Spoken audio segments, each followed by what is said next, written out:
கர்த்தருடைய மகா பரிசுத்த நாமத்திற்கு மகிமை உண்டாவதாக. எபிரேயர் 12ஆம் அதிகாரம் 28ஆம் வசனம்.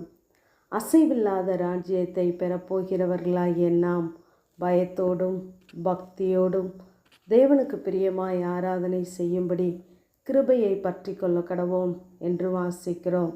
நாம் தேவராஜ்யத்தை சுதந்தரிப்பதற்காகவே நாம் அழைக்கப்பட்டவர்கள். நாம் தேவராஜ்யத்தை சுதந்தரிக்க வேண்டுமென்றால் தேவனுக்கு பயப்படுகிற பயம், தேவனோடு கூட இருக்கிற ஐக்கியம் ஒவ்வொரு நாளும் புதுப்பிக்கப்படுகிறதாகவே இருக்க வேண்டும்.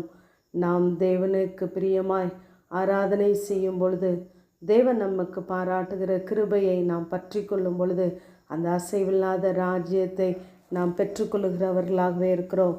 ஆகவே நம்முடைய வாழ்க்கையிலே நாம் நம்முடைய சுய நீதியை நம்பாதபடி, சுய பலத்தை நம்பாதபடி தேவராஜ்யத்தை நாம் கிருபையை பற்றி கொண்டு பெறுகிறவர்களாகவே இருக்க வேண்டும். நாம் நாடோறும் கர்த்தரை பற்றுகிற பயம் நம்மிடத்திலே இருக்குமானால் நாம் தேவனுக்கு பிரியமாய் நாம் ஆராதனை செய்ய முடியும். ஆகவே நம்முடைய ஆவி, ஆத்மா, சரீரம் முழுவதையும் தேவ சமூகத்திலே நாம் அர்ப்பணித்தவர்களாய் ஆராதனை செய்ய வேண்டும். நம்மை நாமே தேவ சமூகத்திலே, தேவ பலிபிடத்திலே சர்வாங்க தகன பலியாய் சர்வாங்கத்தையும் நாம் தகனிக்கும் பொழுது நாம் பலிபிடத்திலே வைக்கப்பட்டு இருப்போமானால் பலிபிடத்திலே வைக்கப்பட்ட பொருளால் எதுவுமே செய்ய முடியாது. அதே போல் நம்முடைய வாழ்க்கையிலே நம்முடைய எல்லா காரியங்களையும் நாம் தேவ சமூகத்திலே வைத்து தேவனுக்கு பிரியமாய் நாம் ஆராதனை செய்வோமானால் தேவன் நம்முடைய எல்லா காரியங்களையும் அவர் பொறுப்படுத்திக் கொள்ளுகிற நல்ல தேவனாகவே இருக்கிறார். நாம் செலுத்துகிற சர்வாங்க தகன பலியை பிரியமாய் ஏற்றுக்கொள்ளுகிற தேவன் என்று சங்கீதம் 23 வாசிக்கிறோம். ஆகவே நாம் நமக்கே பிரியமானவர்களாய் நடவாமல் தேவனுக்கு பிரியமாய் நாம் தேவனை ஆராதனை செய்யும் பொழுது தேவன் தம்முடைய கிருபையை நம்மத்திலே பொழிந்தருளுகிறவராகவே இருக்கிறார். ஆகவே மகிழ்ச்சியோடு நாம் கர்த்தருக்கு ஆராதனை செய்கிறவர்களாய் இருக்க வேண்டும். பலிகளோடும் காணிக்கைகளோடும் தேவனுக்கு ஆராதனை செய்ய வேண்டும் என்று வேதம் சொல்கிறது. நாம் நம் தேவனாகிய கர்த்தர் ஒருவருக்கே நாம் ஆராதனை செய்கிறவர்களாய் இருக்க வேண்டும்.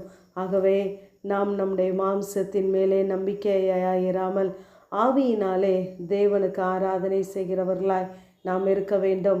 நம்முடைய ஆராதனை, நாம் பாடுகிற பாடல்கள், செலுத்துகிற ஸ்தோத்திரங்கள் எல்லாம் நாம் உண்மையாய் செய்யும் பொழுது தேவன் நமக்கு பாராட்டுகிற கிருபைகளை நினைத்து தேவனை நாம் சார்ந்து கொள்ளும் பொழுது தேவனுக்கு பயப்படுகிற பயம், பக்தி நம்மிடத்திலே காணப்படும் பொழுது தேவன் நம்மை அவருடைய ராஜ்யத்தின் புத்திரர்களாய் மாற்றுகிறார்.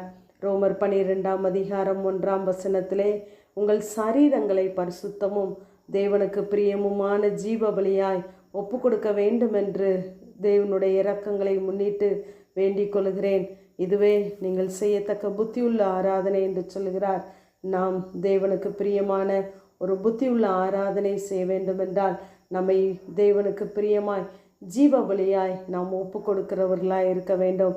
ஒவ்வொரு நாளும் நாம் நம்முடைய வாழ்க்கையிலே தேவ சமூகத்திலே அர்ப்பணித்தவர்களாய் நாம் எல்லா காரியங்களையும் செய்யும் பொழுது தேவன் நம் கூட இருக்கிற தேவன் நம்மளுடைய பிரயாசங்களை எல்லாவற்றையும் அவர் கனப்படுத்துகிறவராகவே இருக்கிறார். ஆகவே நம்முடைய ரட்சிப்பு நிறைவேற பிரயாசப்படுங்கள் என்று பிலிப்பியரிலே வாசிக்கிறோம்.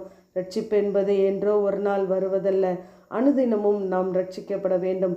இப்படிப்பட்ட சிந்தையோடு கூட தேவனை ஆராதித்து தேவ ராஜ்யத்தை பலவந்திப்படுத்தி கொள்ள கிருபையை பற்றி கொண்டிருப்போமாக.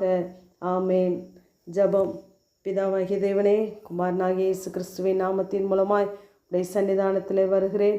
என் பரிசுத்த ஸ்தலத்தை குறித்து பயபக்தியாய் இருப்பீர்களாக என்ற உடைய வேத வார்த்தையின்படி இப்பொழுதும் ஆண்டவரே உடைய சமூகத்திலே தங்களை அர்ப்பணித்து பயத்தோடும் பக்தியோடும் உமக்கு ஆராதனை செய்கிற உடைய பிள்ளைகளை கர்த்தர் நினைத்தருளும்படியாய் ஜெபிக்கிறோம்.